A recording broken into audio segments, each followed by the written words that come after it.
concern of the border people. Ka expert committee matakas ngi kalapan long ya ka Jingialang bani peliu jingmut halor ka jing Pynneh ba jing Pynsah ya ki Tyllong ha ka jela.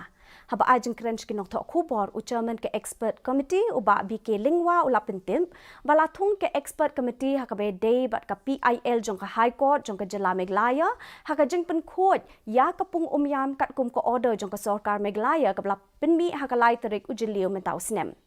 Haka jeng sisa kanika court case kadetang nakabentaki arteli ki pung hinrei hadian pat lakan thop langru nakabenta baro haka jela.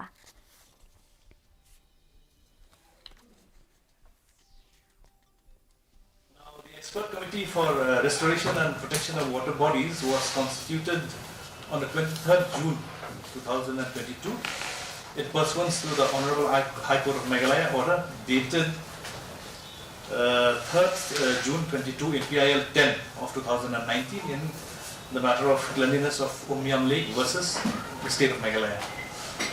The court case was initially dealt with these two lakes, but then later on it was the scope of the directions was expanded to all water bodies in the state.